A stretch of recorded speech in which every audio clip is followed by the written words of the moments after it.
going on, everybody? Let's do a little cleaning up in our house real quick.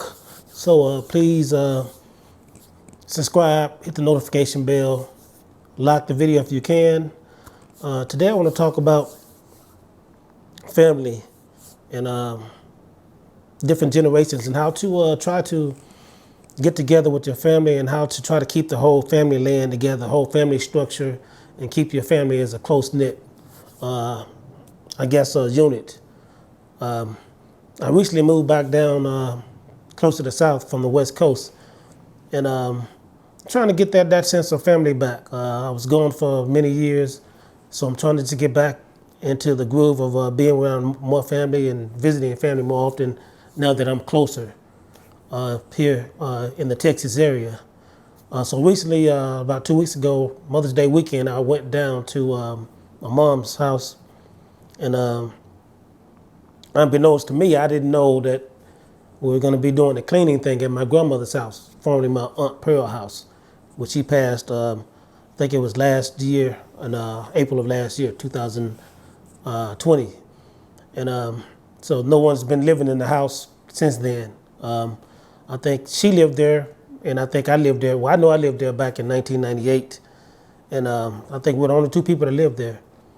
But, we did a lot of cleaning as far as cleaning the yard, the brushes, all the leaves and things that was all over the place, the stuff that was left behind, a lot of little junk, fixtures. But we did a lot of cleaning and really went to work. I think we was out there maybe 4 or 5 hours. And it was nice to bond, be out there with my mom, my older brother Tony, my uncle Sonny, Uncle Charles, and my Uncle Lynn, and Cynthia, my cousin, she was out there as well. So it was nice to be out there to bond. That Saturday morning, we all got together. We had our rakes, our hoes, any kind of garden tool. I think my mom had a little saw, long saw, other tools that I can identify with. But we got out there, man. Well, we made it happen. Really made it happen, and it just brought me a sense of pride of growing up down south and always being at my grandmother's and grandfather's house, and these 30-something, 40 years something later, being down there and cleaning up like that. It's a beautiful thing because as black people, we don't own that much land at all here in the States, and we know for that reason is because people redlining and discrimination or whatever. But whatever we do have, we have to try to hold on to it. You really do.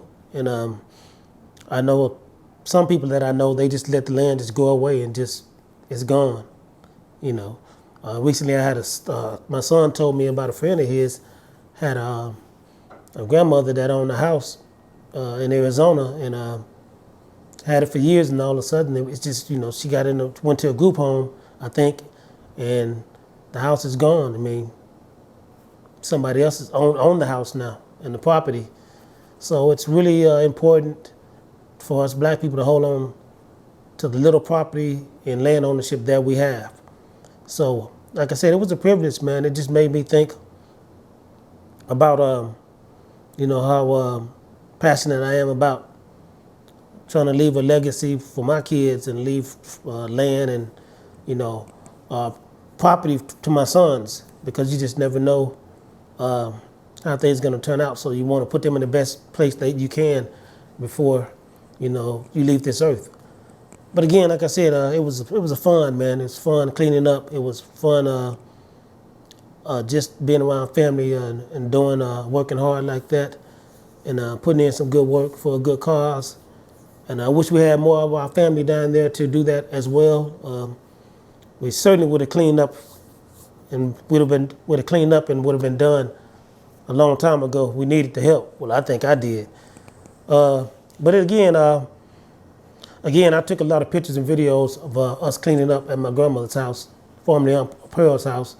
And I want you guys to check out the video. I mean, it's nothing exciting, but it's, maybe this video will inspire families to get together and, maybe just go out to your properties and just, manicure it, clean it up, make it look nice and clean, and just take care of your homeland. I mean, that's your family's property, and that's their ownership as far as having land and everything. And you want to make sure it's still clean and nice and not neglected, but at the same time, you want to make sure you steady and continue to own it to pass it down to next generations.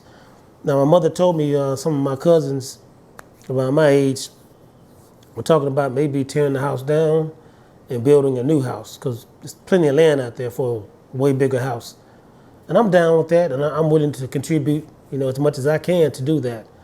So hopefully it happens. I don't, I know sometimes people talk, but no action. But I'm hoping we can put that into fruition, and it's going to be sad to see the house, torn down if that happens in the future. But the legacy and the generations that we build off of that land will still continue, although it may be a new house sitting on the lot.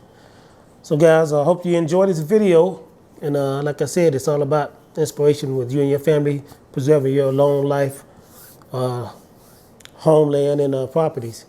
And maybe I could inspire families to get together and do this more often.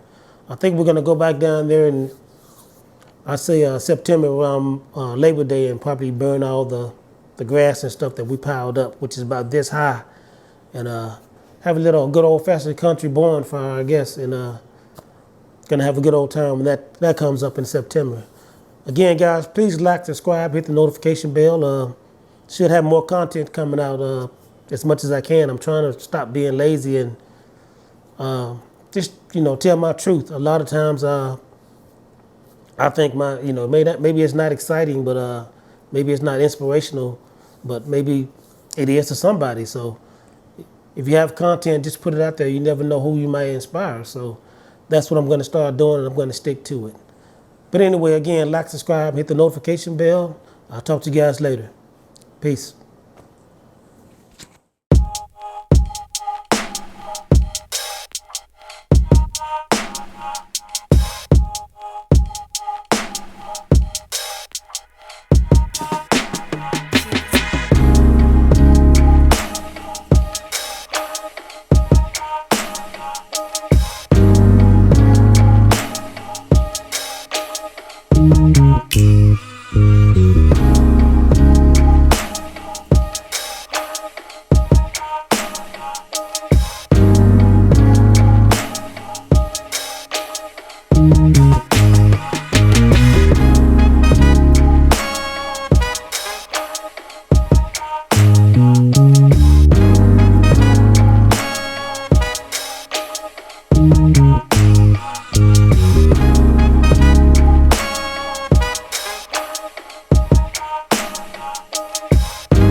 you.